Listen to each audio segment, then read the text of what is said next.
Olá, estamos aqui hoje com mais um episódio do SV Talks, aquele programa que a gente busca com você a conexão com a vulnerabilidade, com a dor. Você não está sozinho. Aquilo que você sente é de todo mundo, né? Então, vamos falar um pouquinho para você ter um pouco de ajuda. Hoje, eu estou trazendo aqui uma pessoa que a vida me deu como amigo, apesar da gente se encontrar muito pouco, eu tenho ele como amigo, porque ele é uma pessoa que, como eu, não para perante a dificuldade do outro. O outro é muito importante para ele. E a gente se conheceu assim. Ele precisava de ajuda, eu estendi a mão para ele, e a gente foi estendendo a mão para todas as pessoas da nossa volta, porque a gente podia se ajudar. Aqui comigo hoje, Denis Mota. Obrigado pelas palavras e a recíproca é verdadeira. A gente se tornou amigo, se conhecemos na Band, né? Você trabalhava lá há muitos anos, eu cheguei há pouco tempo. Não é o contato físico ou constante que tornou a gente amigo, e sim a empatia e o mesmo pensamento, o mesmo coração que a gente talvez tenha parecido. E amigo que a gente gosta, às vezes a gente não encontra todo dia, mas a gente não esquece nunca, né? E são aquelas pessoas que quando a gente liga ou manda uma mensagem, estou precisando disso, essa pessoa não mede esforços para ajudar, para apoiar. No mínimo responde. Eu falo para meus amigos assim, eu tenho, né, amigos, eu tenho poucos e bons, mas conheço muita gente, tenho muitos amigos pela vida, assim, mas, e para eles eu falo, para todos eles eu falo assim, ó, você pode me ligar, me pedir qualquer coisa, você só não pode se ofender com a minha resposta, porque o amigo, ele não é só o cara que te fala o sim, ou o cara que te ajuda, ou o cara que te fornece o que você precisa. O amigo, às vezes, é aquele cara que te fala o não, é aquele cara é aquela pessoa que te posiciona no que está acontecendo, te dá um bom senso do que está rolando. E às vezes as pessoas não entendem, né? Eu tenho um exemplo que eu tenho assim, por eu trabalhar, para quem não me conhece, eu sou o Denis Mota, eu trabalho na 89 na Rádio Rock, tem um programa lá há 14 anos que chama Quem Não Faz Toma, é de segunda a sexta às 7 da noite. Tem um programa na Band, na TV Bandeirantes, que era o Perrengue da Band, aos domingos, agora às 7 da noite, que passou a se tornar diário, que agora é de domingo a sexta-feira. E um programa na Rádio Bandeirantes que chama Unidos pelo Pequeno. Bom, o que eu quero dizer? Voltando ali. Por eu trabalhar na 89, é uma rádio jovem, muito agitada, não sei o quê, tem muito show, muita promoção de show. E o que me ligam pedindo ingresso de show é um negócio absurdo, assim. Parece que eu realmente tenho uma tiqueteira aqui em casa. Vai ter o show do Pearl Jam, show de não sei quem, Lollapalooza. E as pessoas me pedem. E é o que eu falo para as pessoas é assim: ó, você tem a liberdade de me pedir, mas não se ofenda se eu não te arrumar. Porque eu não sou o dono do show, eu não sou o promotor do show, eu só trabalho numa rádio que divulga. E às vezes tem ingresso, e às vezes não tem. Então o que eu estou falando? Voltando mais um pouquinho, o amigo. O amigo é aquele cara que tem a liberdade de falar comigo, mas ele não pode se ofender com a minha resposta, senão ele não é meu amigo, senão ele só tem interesse. Então, assim, quando eu te peço uma ajuda e você não me atende, eu não fico com raiva de você, eu não falo, ah, Sara, pô, eu entendo, porque só de você me ouvir, você está sendo minha amiga.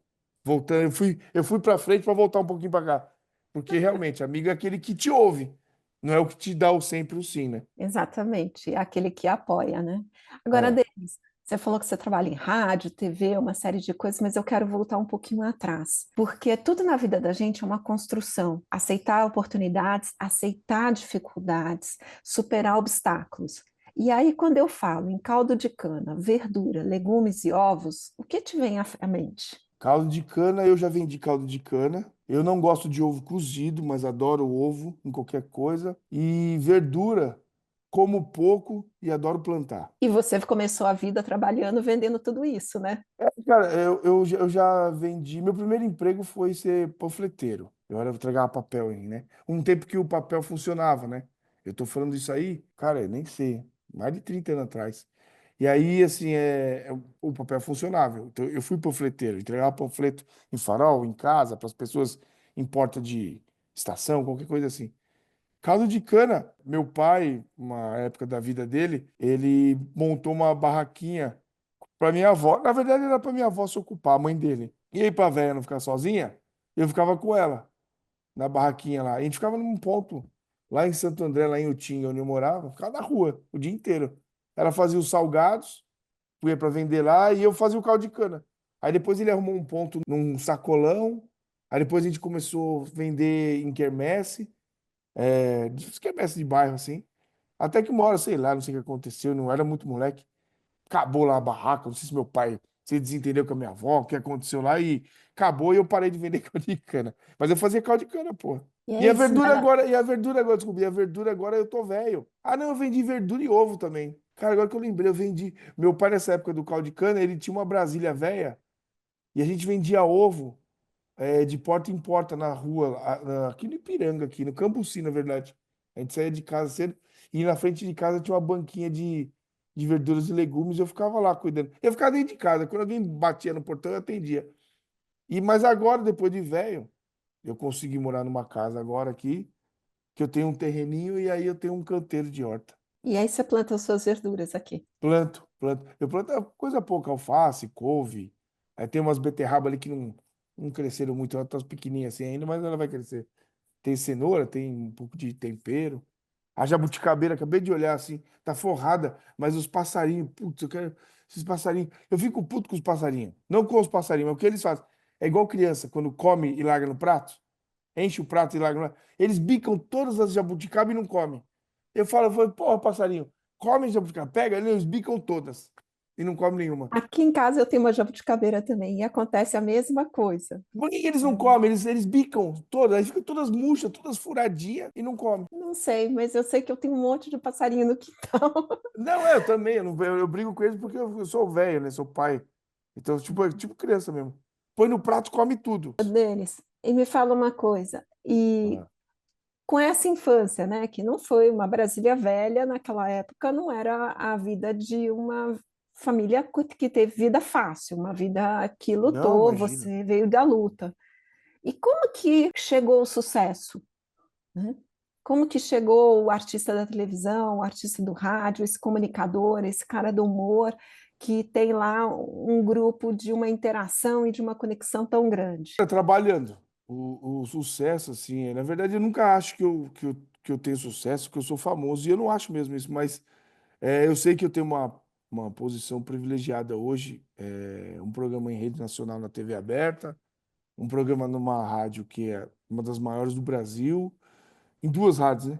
Hoje, em duas rádios. Sempre trabalhando. Eu sempre fui muito falador, né? Eu na escola, assim, eu mais falava que estudava. Eu mais pedia nota para o professor do que ficava fazendo lá a prova até o fim. Então, assim, eu sempre fui assim, falador.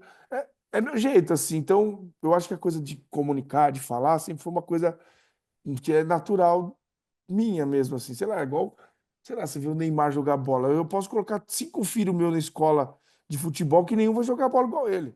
Porque nasce com aquela coisa assim. E aí vem de trabalho, cara, assim, vem de trabalho. Eu comecei a trabalhar cedo, minha família é pobre, pobre mesmo, assim. Hoje tá todo mundo mais ajeitado, assim. Meu pai tem a vida dele, minha mãe mora lá separada, mora com o marido dela, mora no interior, mora em Guararema ali, uma cidade boa que tem aqui perto de São Paulo. Minhas irmãs também casaram, cada uma foi para um lado. Mas ó, nunca estudei escola particular, nunca tive o tênis ou a roupa da moda, mas eu tive valores dentro de casa, assim, sabe? Eu acho que eu tive um pai e uma mãe que me deram uma educação e ao mesmo tempo me deram liberdade, assim, porque eu fui embora de casa muito cedo. Eu com 18 anos eu já tinha ido embora de casa. Eu não gostava de morar lá. O que me fez, o que me moveu foi a minha vontade de mudar a situação. E isso eu não sei de onde vem, acho que é de dentro da gente, assim, porque tem gente que reclama e tem gente que resolve. Vai dar errado? Vai dar, deu um monte de coisa errada, cara, deu um monte de coisa errada. Mas eu sempre fui conversando com as pessoas, fui me enfiando. Então, assim, eu começo a trabalhar com arte muito novo, com rádio pirata, na verdade. A gente chamava de rádio comunitária, existe o rádio comunitário, por lei, inclusive.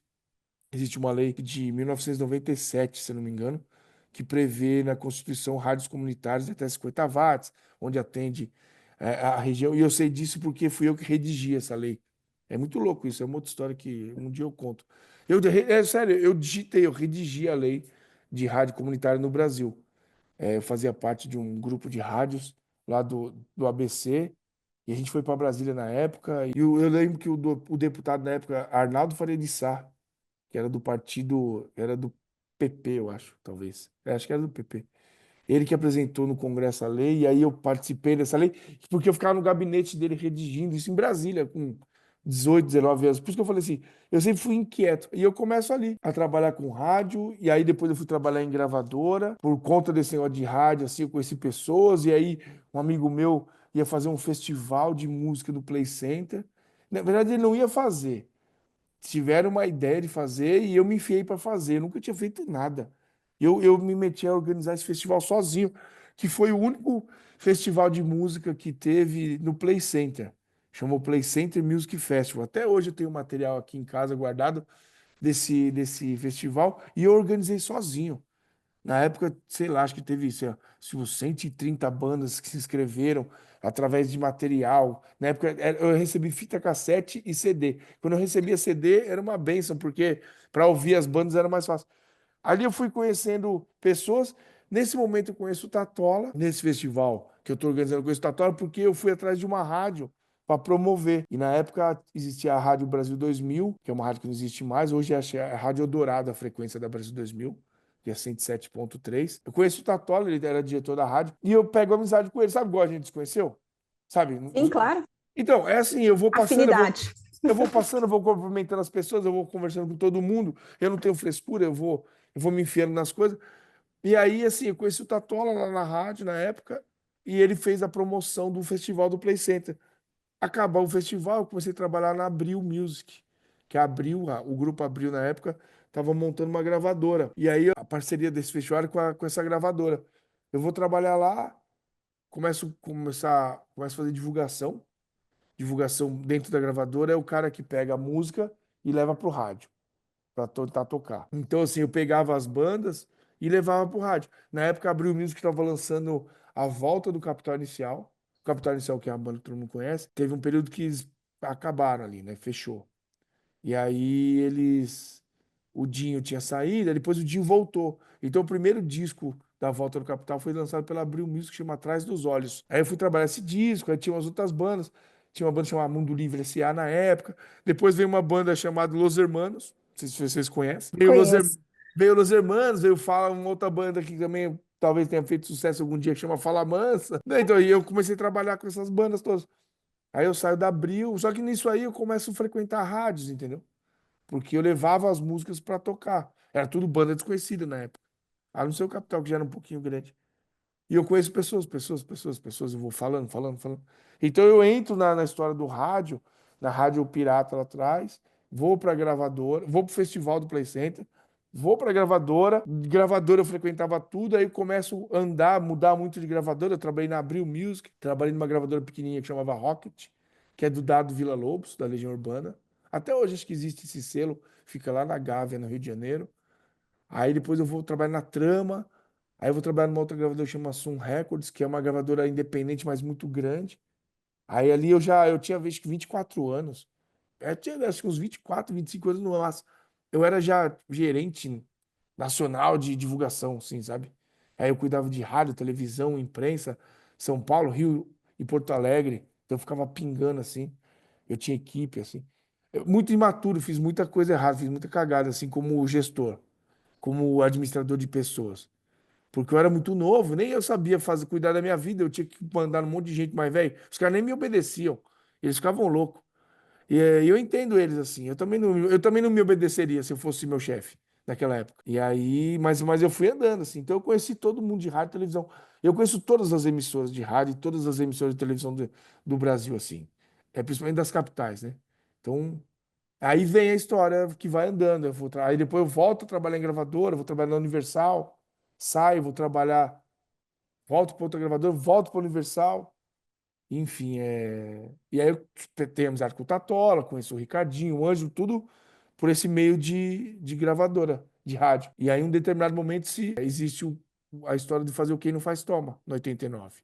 Aí começa outra fase da minha vida. Eu já tinha 30 anos de idade aí, já. 30 anos como se fosse velho. É que eu já tinha feito tanta coisa que para mim eu era velho. Era 30 uma anos, criança ainda, né? pensando bem, eu era novo. Eu tinha acho que 30, 31 anos no máximo. Existe a história do Quem Não Faz Toma, eu entro para fazer o programa. Um dia eu nem fazia parte do grupo, eu ia produzir e vender. Aí no primeiro dia eu já fiz um monte de cagada lá e já os caras, vem aqui, participa do programa. E na 89 nós estamos há 14 anos, cara. Vai fazer 14 anos que a gente tá lá. E aí o programa virou um sucesso. O Quem Não Faz Toma é líder de audiência no horário. Das 7 às 8 da noite, de segunda a sexta, a gente é líder de audiência em automóvel, quarto no geral, quarto ou terceiro, não sei, no geral. A gente tem uma audiência absurda. Depois de 2, 3 anos conhecendo pessoas, sempre, assim, sempre se conectando, se conectando. A gente vai para a Rede TV, a convite do Marcelo, principalmente, nem tanto do Amilcar, mais do Marcelo, através de um amigo, outro um amigo nosso que a gente conheceu na rádio, que é o Barão da Caravelha, o Barão e o Dinho, o Diniz, o Otávio Veiga, que é o Barão. Eles tinham a Caravelha, uma cerveja, que era o nosso primeiro patrocinador lá no Quem Não Faz Toma, quando o programa ainda era só à noite, depois que passou a ser diário. E eles eram amigos do Marcelo Carvalho. Na época ele era casado com a Luciana Gimenez. Eles tinham perdido o Pânico e eles estavam desesperados, assim, porque eles estavam putos, porque o Pânico tinha saído, não sei o quê. Blá, blá. Aí a gente chega com a proposta de fazer um programa e ele deu a oportunidade pra gente, assim, ele e o Amilcar, eles deram a oportunidade. A gente, no princípio, eles queriam uma coisa mais Pânico. A gente falou, a gente não é igual Pânico. A gente não faz o humor deles, a gente não vai explorar a bunda alheia, a gente vai ter outro tipo de comunicação. Apesar de a gente ser um programa de 4 pessoas, do rádio, de humor, a gente faz uma coisa diferente. E deu certo. Aí a gente vai para a RTV, estreia lá depois. Eu estou resumindo tudo, porque cada trecho desse é uma história. Claro. Ia ser um programa de cada um. A gente estreia o programa, vai mal, mas o vai mal deu 0,8, que para a RTV já era bom, 0,8 de audiência. Aí a gente vai achando o tom, a gente cria o Zap Zap, ali que não é nenhuma novidade, mas a gente embalou de um jeito diferente. E lá ficamos 7 anos. Chegamos a ficar em segundo lugar em audiência no domingo. A gente teve muita, muita, muita audiência lá. A gente fez muito sucesso. Aí vem no meio, vem a pandemia. Depois da pandemia ali, daquela confusão da pandemia, eles querem mudar nosso esquema de trabalho lá. A gente não concorda. E aí a gente sai da RTV. E no mesmo dia que a gente anuncia que saiu da RTV, a gente é convidado para ir para a Band. Porque, na verdade, nesse meio do caminho, já tinha sido chamado para alguns lugares. Já tinha sido soldado para SBT, para Record, até a própria Bandeirantes. A gente socava a Bandeirantes todo domingo. A Bandeirantes tentou ganhar da gente de todo jeito, não ganhava. Tentaram o Pânico, da Atena, show de esporte, tudo no nosso horário. Aquelas piadinhas canadense, tentaram reprise de Masterchef e a Band não ganhava da gente. A gente socava a mamona na Band. Aí acho que eles pensaram, melhor que brigar com eles é ter eles. Convida a gente. E aí, quando a gente tinha acabado de anunciar a saída da RTV, e a Band. Então a gente ficou assim umas 2 horas desempregado, graças a Deus. E faz 3 anos que a gente tá na Band. 3? 3, acho que 3. É que a gente tá na Band e agora e a gente tá estabilizado lá, estamos bem, feliz. E a rádio continua, 89 continua.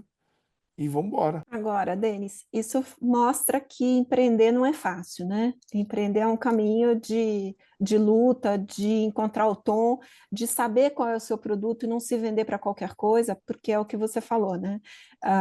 Vocês fazem um humor diferenciado, não crescem em cima da bunda alheia, né? Aham. E estão lá fazendo gestão de pessoas, gestão de equipe, porque quando as pessoas veem vocês na TV, não tem noção do tanto de gente que anda atrás para esse negócio Nossa, funcionar, é né? muita gente. É muita gente que está ali. E isso é empreender. E empreender é um empreender que está dando certo, né? É. E os pequenos, né? De onde surgiu essa história dos pequenos de apoiar os empreendedores no Brasil? Tem uma máxima que a gente diz o seguinte, né? Que o empreendedor brasileiro, ele é extremamente criativo, extremamente capaz na hora de empreender, mas ele peca assustadoramente na gestão do negócio. Aí ele se perde, né? Depois de tudo isso aí, há 3 meses atrás, dois, não, novembro, nem sei. Uns 2, 3 meses atrás, eu comecei com o programa na Rádio Bandeirantes, que é o Unidos pelo Pequeno, que é todo sábado, 11h45, na 90,9, que é uma rádio clássica, assim, sabe? Aquela rádio que a tia Maria ouvia quando eu era criança, assim. Então eu tinha aquela memória afetiva. E aí, quando eu comecei o programa lá, eu fiquei até emocionado. Falei, pô, eu não acredito que uma coisa era tão distante, eu nem nunca pensei nisso, na verdade. E aí eu tá com um programa dentro da grade da rádio é uma coisa que me dá muito orgulho de mim mesmo. Por falar, caramba, você é muito melhor, você se deu muito melhor do que eu imaginava. Eu mesmo não sabia que eu poderia chegar onde eu cheguei. Mas o empreendedorismo, é o que você falou, a primeira parte é, o brasileiro é muito sagaz, ele é muito disposto, ele tem soluções que pessoas no mundo inteiro não têm. Porque no mundo inteiro, assim, para quem acabou conhecendo um pouco fora a cultura, fora do Brasil, você vê, as pessoas no mundo, elas são engessadas, assim, tipo, ele faz isso, ele faz isso, ele faz isso, ele faz isso, ele faz isso. O brasileiro faz tudo. Aí ele pode ter um objetivo, mas ele vai fazendo tudo para chegar naquele objetivo. Então isso traz para o brasileiro um negócio diferente. Por isso que o brasileiro é muito bem visto trabalhando fora. Os que gostam de trabalhar, quando vão para fora, não falta emprego, porque a cabeça do brasileiro funciona assim. Ah, minha função é ser assistente de câmera. Então o cara só vai e segura o cabo. Só que se precisar subir no banquinho, arrumar a luz, ele arruma. Se precisar arrumar o microfone, ele arruma. E não, lá cada um faz uma coisa. Aqui a gente faz tudo. O que que eu quero dizer? A gente tem a proatividade, mas a gente falta conhecimento, falta estudo. O brasileiro, por si só, pô, eu estudei escola pública a minha vida inteira. Hoje meu filho estuda numa escola particular. Eu sei que ele tem um pouco mais de noção do que eu tive, por conta do ensino que eu estou proporcionando para ele. Mas, em geral, a gente não tem uma educação financeira, a gente não tem uma educação administrativa. A escola, a formação acadêmica do brasileiro não traz para ele nenhum tipo de gestão, de administração. Isso deveria ser parte do currículo, como português, matemática, ciência, não sei o quê, deveria ter gestão. Isso é importante para a vida da gente. A gente não sabe lidar com dinheiro. A gente cata dinheiro, seja qual for R$ 50 ou 1 milhão, a gente quer a gente, vamos beber, vamos estourar, vamos para festa, depois a gente vê o que faz. Você entendeu? E tá errado. Então a gente falta educação, de escola mesmo, escolaridade, de gestão. Isso é um problema. A coisa do Unidos pelo Pequeno vem na pandemia. Voltando para outra pergunta que você fez. Porque na pandemia, justamente, a gente tinha aquele problema que ninguém sabia se o mundo ia acabar, se não ia, o que ia acontecer. Era uma bagunça danada, todo mundo desesperado, com medo de morrer. Muita gente morreu, inclusive. E aí, eu vendo as pessoas pedindo ajuda. Ajuda, ajuda, ajuda. Falei, cara, eu não tem como ajudar todo mundo. Eu também estava precisando de ajuda. Claro que eu tinha um emprego, a gente não parou com o programa na rádio. A rádio foi.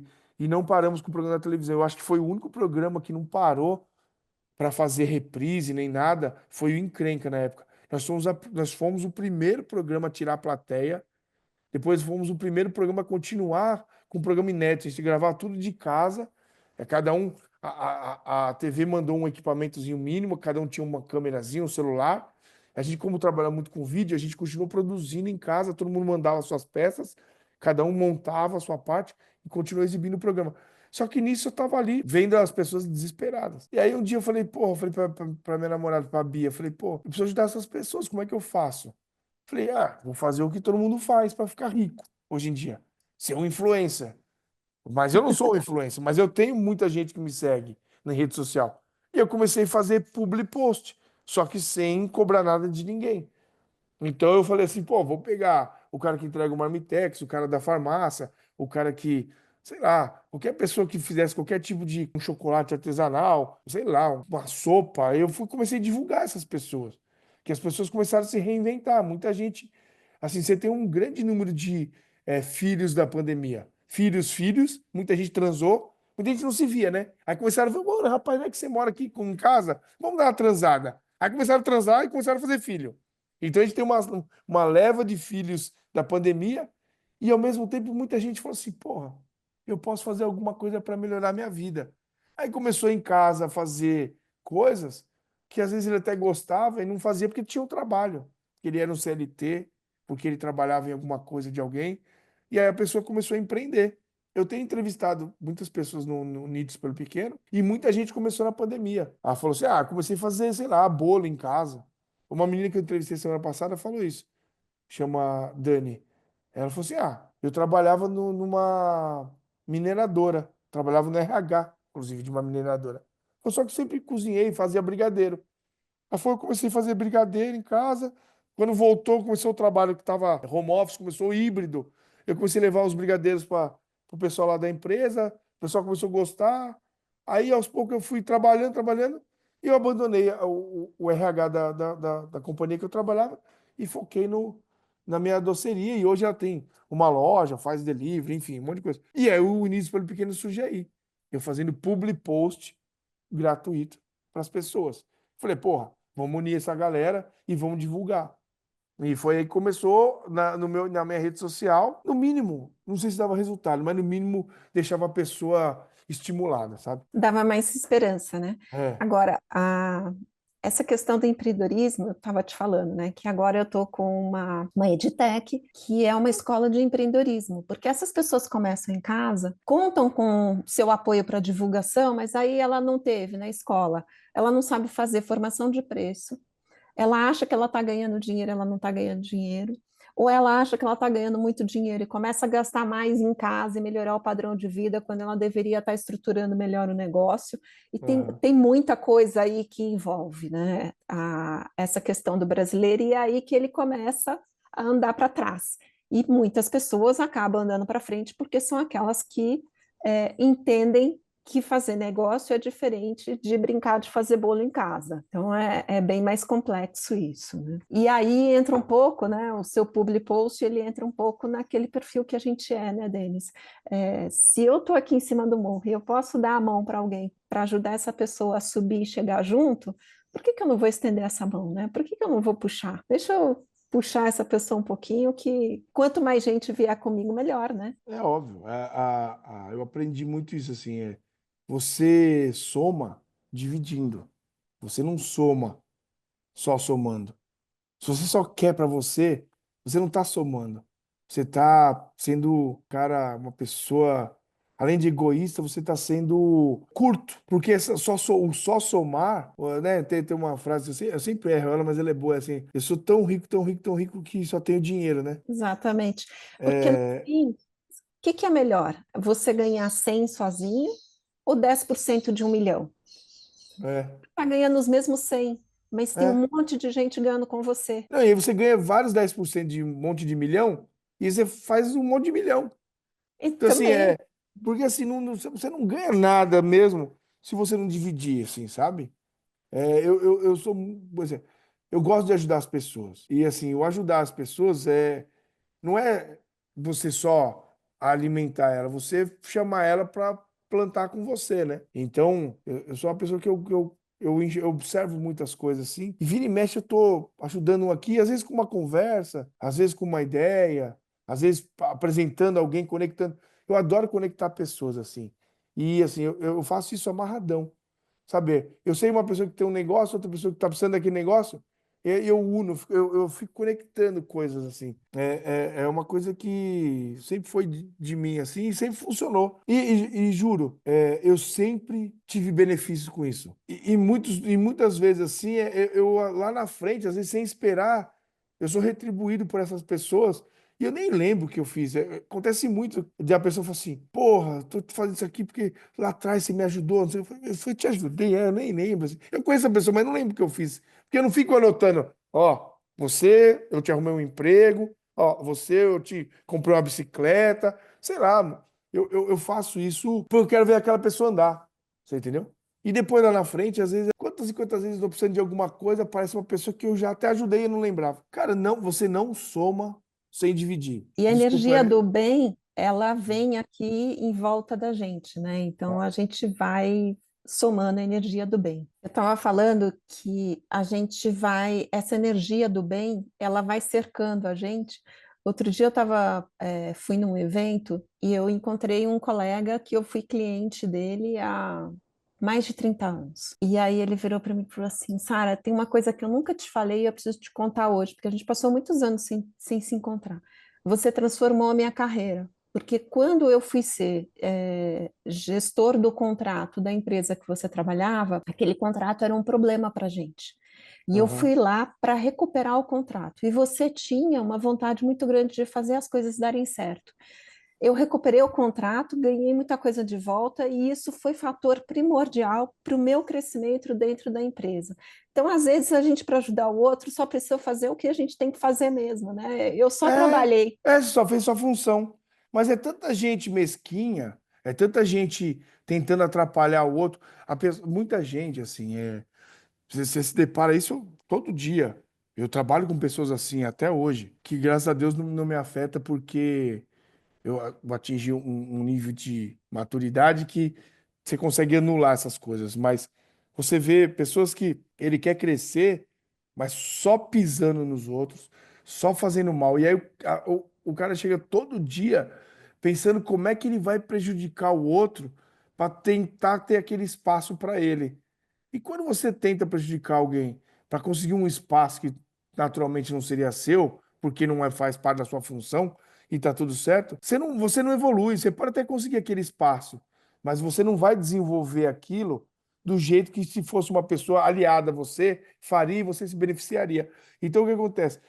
A pessoa quer passar uma rasteira em alguém, ele chega, ele canaliza a inteligência dele, e a energia, para ver como é que ele vai derrubar o outro, ao invés de como é que ele vai crescer. Ele acha que crescer é pegar o espaço do outro. E crescer não é pegar o espaço do outro.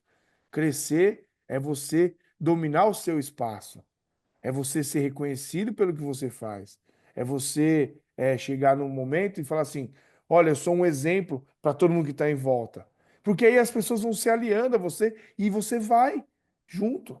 Você entendeu? Não é você tirando o espaço de ninguém, você passando a rasteira de ninguém. É igual que você falou do contrato. Porque às vezes uma pessoa ela tinha que exercer o que você fez. Era corrigir o contrato, dar uma ajeitada ali. Faz parte do seu papel isso.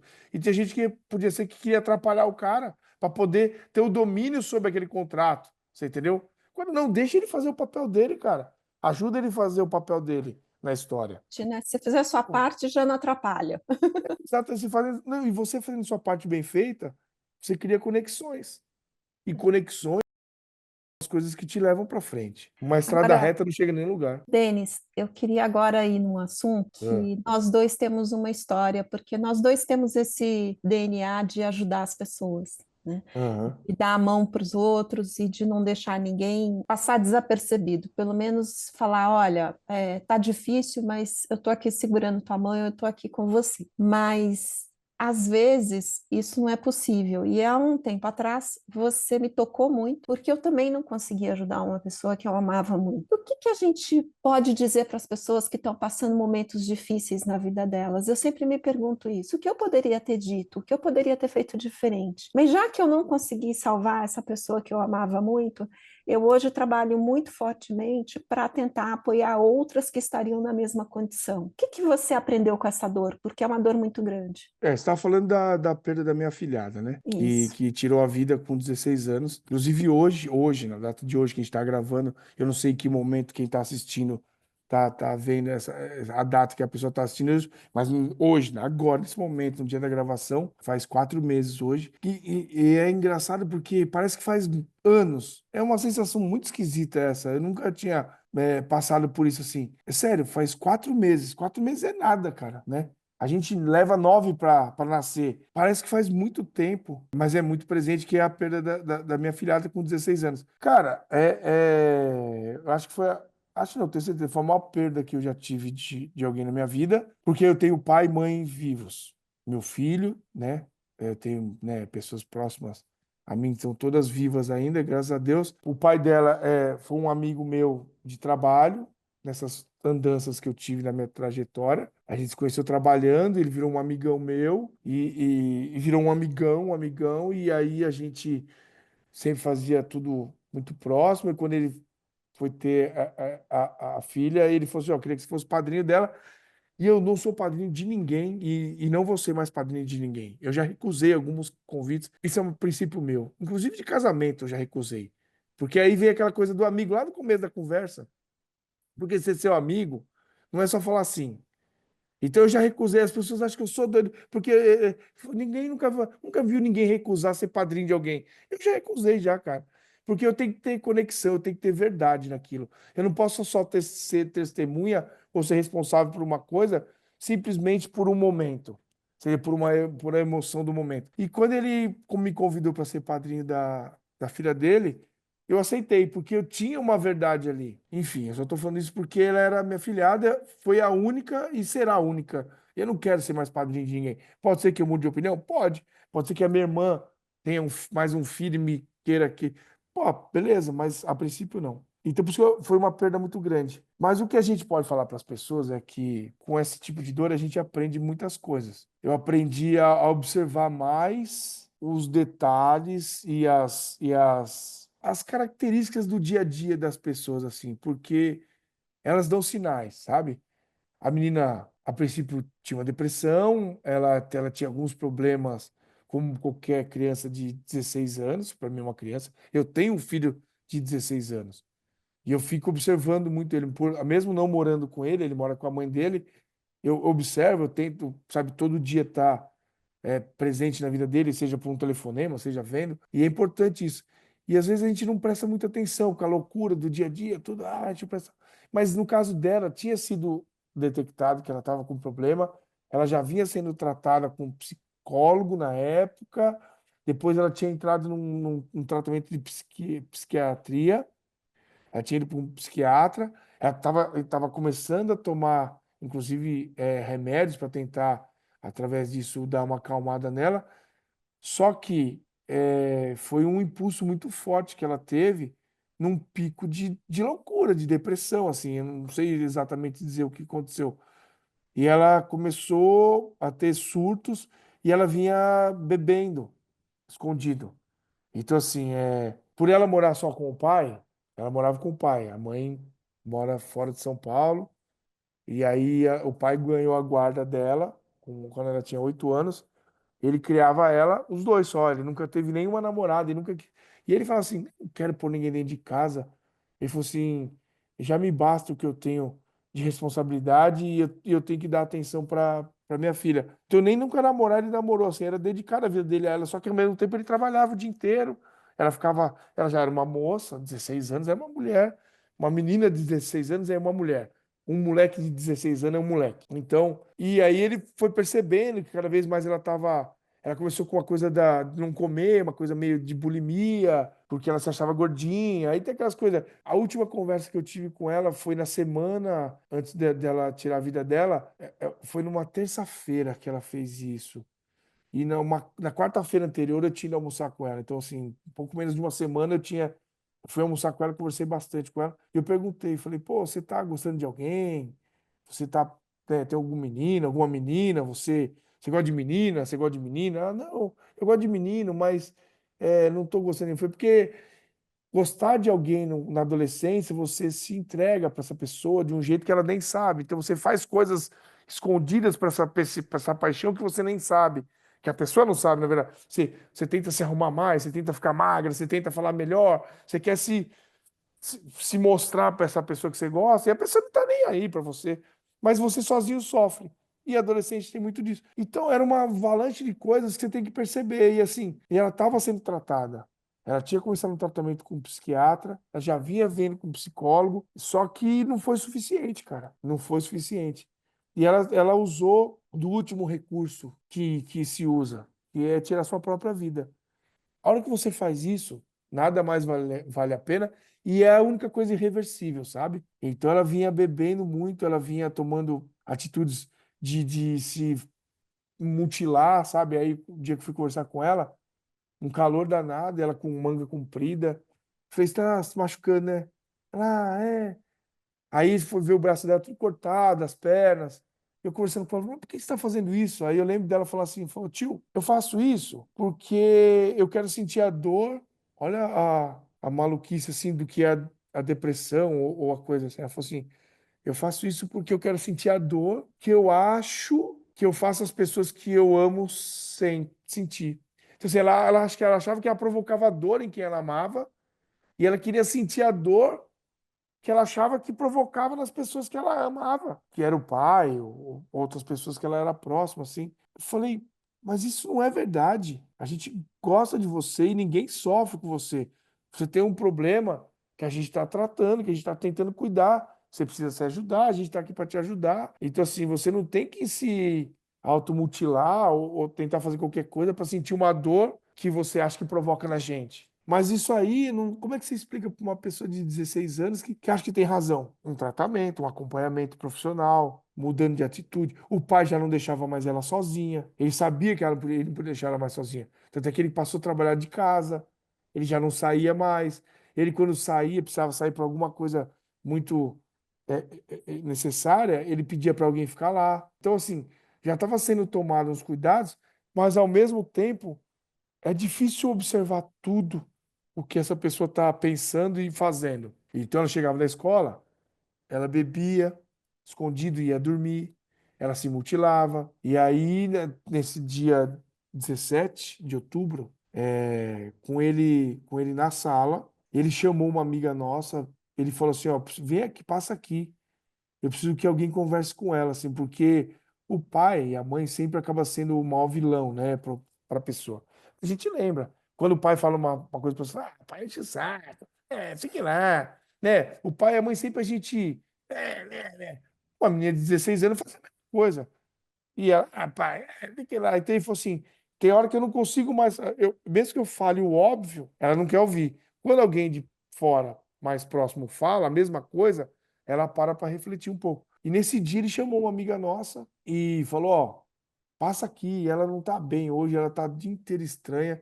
Percebi que ela voltou da escola bêbada, porque então aí ela começou, no caminho da escola ela parava e bebia. Porque ele já sabia que ela estava fazendo isso, ele tirou tudo de casa. Aí ele achou pinga em vidro de perfume, vidro de shampoo, de creme, coisa escondida atrás de roupa. Mas ele fez um pente fino, não tinha mais nada. E ela começou a beber no caminho. Ela voltava da escola, a escola era bem perto, ela voltava, ela ia e voltava a pé. E você sabe que vende, né? Qualquer bebida alcoólica para qualquer pessoa, não tem. Existe uma lei, É. mas ninguém faz isso. Ele, naquele dia, ele percebeu que ela voltou meio chumbada e ela foi deitar. E aí ele tentou conversar com ela, ela ficava mais agressiva quando bebia, e ela estava tomando remédio. Então isso também devia dar uma mistura maluca na cabeça. Ele chamou essa amiga nossa, ela pegou e passou lá para conversar com ela, conversou. Ela falou, não, tia, tá bom, tô melhor, não sei o quê, tá tudo beleza, tá bom. Aí estava ele e essa amiga nossa na sala, um apartamento pequeno, a sala aqui, o quarto ali. Ela falou que ia tomar banho. No que ela foi no banheiro, abriu o chuveiro, fez banho, simulou a situação, e a hora que ele só ouviu o barulho, ela tinha pulado. Então, assim, E aí existiu todo o cenário daquela situação, que é muito triste. Eu não sei, né, a parte espiritual de cada um, e eu não quero ficar aqui pregando, mas eu não sou uma pessoa que eu frequento nenhum tipo de religião, mas eu sou de formação kardecista. A minha família é de kardecismo, assim, então eu acredito em algumas coisas, por mais que não seja praticante. Eu tenho certeza que na hora que ela cometeu aquilo, ela se arrependeu, ela se olhou, sabe, a alma dela na hora que saiu do corpo, ela se olhou e ela se arrependeu imediatamente do que ela fez. Só que aí já estava feito, a matéria já tinha ido embora. Ela deve estar num lugar hoje sendo tratada pelos as pessoas que receberam ela lá, os espíritos de luz. Ela com certeza sabe o que ela fez é errado e irreversível. E ela viu o quanto ela causou de sofrimento. Aí sim ela causou um sofrimento para todo mundo que estava em volta dela. Porque estava todo mundo tentando recuperar aquela vida. Então, o principal motivo de eu ter feito esse vídeo que você viu foi para que as pessoas prestassem atenção no seu entorno, assim, não se omitissem. E que aceite as pessoas como elas são, que faça da vida das pessoas uma coisa que ela não seja excluída da sua. Porque, eu sou gay, eu gosto de homem. O que eu sou não importa, o que eu gosto não importa. Mas aí isso causa um problema familiar. Eu gosto de mulher. Tem gente que gosta do azul, tem gente que gosta do amarelo. E as pessoas precisam ser aceitas como elas são, né? Assim, então repare nisso, respeite isso. Faça que essa pessoa seja uma pessoa boa, independente do gosto dela. Então, assim, repare nisso nas pessoas. Você entendeu? É isso que eu tentei falar naquele vídeo, assim. Não importa como você seja, não importa o que você gosta. Se você for uma pessoa boa, Se você for uma pessoa que consegue passar alguma coisa para outra pessoa e ajudar, não interessa do que você gosta, como você seja. Mas tem que reparar, porque senão isso vira uma depressão, vira uma coisa que a pessoa tem problema dentro de casa, com quem ela tem que ter apoio, e aí chega nesse extremo. E acho que fica aqui um alerta, né, Denis? Eu passei por isso quando eu tinha 18 anos. Eu Uhum. morava com os meus tios e o meu primo também se matou. Ele se matou no quarto. E quando eu cheguei do cursinho à noite, estava um escarcéu na rua, né? Porque também tem o pós, que é aquela coisa da É. polícia, da ambulância, de Nossa, é muito tudo. traumático É isso. muito traumático viver aquele momento. Para mim, vai ser para o resto da vida, né? E eu lembro que eu tinha uma amiga que morava no prédio, ela me abraçou e falou: Você não vai para sua casa, você vai lá para casa agora. E no elevador, ela me contou o que tinha acontecido. E eu lembro que eu, assim, eu derreti no elevador, eu encostei assim na parede do elevador. Lembro como se fosse hoje. Eu derreti no elevador e falei assim: Não, isso não aconteceu aqui, só acontece em filme. Né? Porque são coisas também que não são faladas. E quando elas não são faladas, vira mais tabu. Você não pode ser uma pessoa que está triste, você não pode ser uma pessoa que está com problema, você não pode ser uma pessoa que passa por dificuldade, porque a gente está aí com essa vida artificial do Instagram, né, das redes sociais, onde todo mundo está bem, todo mundo tem sucesso.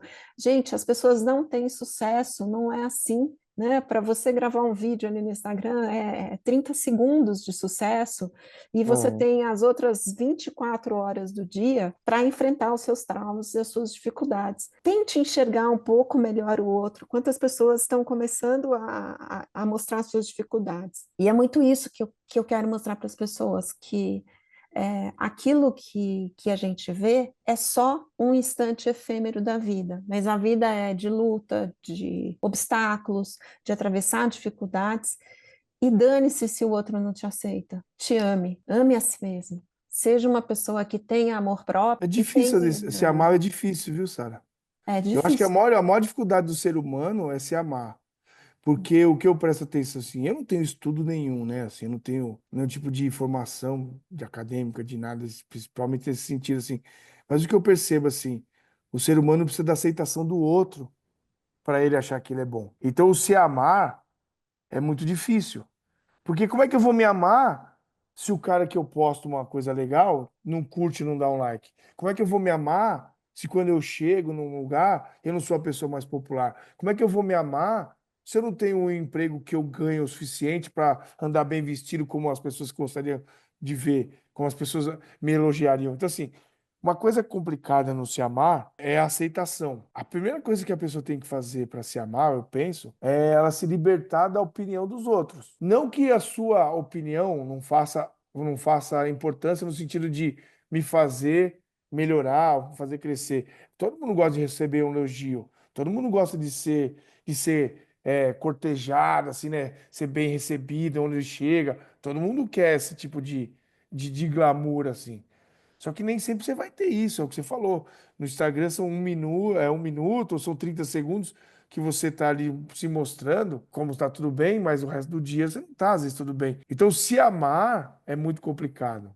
Você tem que ter uma, uma firmeza do que você acredita que você é para você saber seus valores.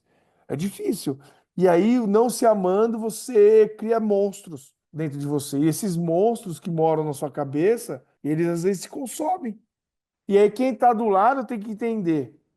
Vão ser poucas pessoas que vão. Ó, presta atenção quem está ouvindo isso. Poucas pessoas, pouquíssimas, quase nada, uma, duas pessoas vão realmente te entender nos detalhes. Porque você pode aparentar para as pessoas uma carcaça e no seu íntimo você está muito triste. Você entendeu? Você cansa de ver aí, a gente cansa de ver, atriz não sei o quê, cantor não sei o quê. Sei lá, vamos pegar o exemplo do Whindersson, que é um exemplo que ele se expôs a isso e importante. Cara, hoje, né, bilionário, famoso, namorou gente famosa.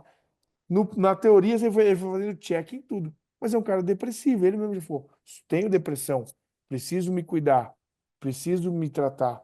E quem é que cuida dele? Deve ter lá algumas duas, três pessoas que cuidam realmente dele. Então, assim, não é o que você tem que vai fazer você se amar. É o que você acredita faz você ter firmeza para se amar. E depressão não é. vergonha, né, Denis? Eu digo assim, por exemplo, eu que enfrentei o câncer de mama, né? É, Eu não enfrentei sozinha, eu enfrentei com medicamento. Eu precisei me medicar para ficar forte para enfrentar a doença, porque às vezes as coisas são mais pesadas do que aquilo que a gente pode carregar. Então não é é, vergonha nenhuma, e eu gosto sempre de dizer para as pessoas: se eu tivesse mancando e usasse uma muleta, é normal, mas como o meu mancar era emocional, é feio eu tomar um medicamento para me ajudar, a gente tem muita vergonha disso, né? E é. a medicina está aí, a gente tem muita coisa para apoiar e a gente também precisa se valer de tudo isso para conseguir passar. E você falou uma coisa super importante, são seus valores. Se você está alinhado com seus valores, deixa o outro falar, deixa o outro criticar, deixa o outro dizer, né? Porque o que vale são os seus valores, é aquilo que você acredita. E você não pode dar mais amor para o outro do que você dá para si mesmo, porque senão vai faltar para você e você não vai ter para dar para mais ninguém, né? Nem É. para esta pessoa que você está dando. Você pode até dar mais amor para essa pessoa e menos para você por um período, mas vai chegar uma hora que vai acabar e vai faltar, porque o amor ele precisa ser reciclado, cultivado, a gente precisa fazer ele crescer mais, né? É a máxima lá, é o princípio do avião, né? Você Coloca a máscara primeiro em você do que depois no outro. depois no outro, exatamente. É um padrão internacional de segurança. A mulher fica lá, as portas, fundos, diz que lá, portas do meio. Ao despresurizar, cai a máscara. Ele fala: coloque primeiro a máscara em você, depois ajude o outro. Então, primeiro coloque a máscara em você, depois você ajuda o outro. Só que colocar a máscara em você não significa você colocar a máscara e sair correndo. Coloca a máscara em você e olha para o banco do lado e fala: peraí que eu vou ajudar o cara aqui. Agora vamos correr aqui. Você entendeu?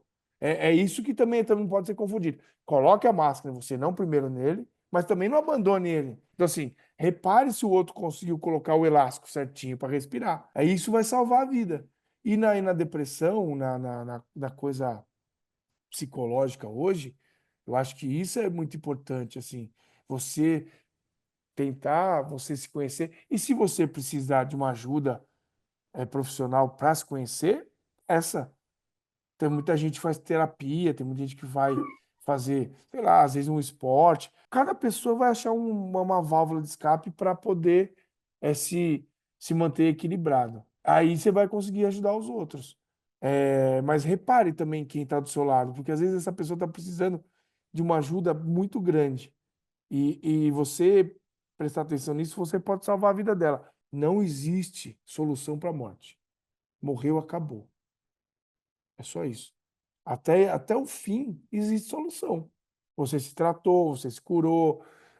Quantas pessoas têm outros problemas, se cuidam, se tratam, às vezes vivem com dificuldade, mas estão ali caminhando de um jeito que elas estão buscando estar viva e melhorar as coisas. Agora, se você partir para o extremo não tem volta. Denis, bom, com essa frase eu acho que eu só tenho que agradecer aqui a sua participação. Obrigada demais aqui pela sua participação aqui no canal. Não, foi legal, pô. E sempre que a gente puder, eu acho que a gente precisa falar do não falado, do que as pessoas não falam, porque Aham. esse mundo raso está tornando a vida de todos nós muito mais difícil. Então, queria te agradecer demais aqui pelo seu tempo, pela sua parceria, pela sua amizade e Que pelo isso, seu pô. cuidado. E você que ficou aqui até agora e que ouviu essa conversa que foi linda, não esquece, se inscreve no canal, acione esse sininho, porque tem muita coisa a mais aí para vir. Você quer deixar uma mensagem final para gente? Cara, eu quero agradecer, porque assim, conversar é sempre bom. Eu fiz isso aqui, essa conversa com você. Eu nem acho que estou participando de nada, acho que estou conversando com uma amiga de experiência grande na vida que pode trocar. Então, assim, foi uma satisfação. Eu tenho muita coisa para falar. Acho que o que tinha que falar, a gente falou conversando, assim. Presta atenção na vida, assim, sabe? Não se deixa realmente ser só influenciado por pessoas que às vezes nem elas acreditam nelas. Elas só mostram.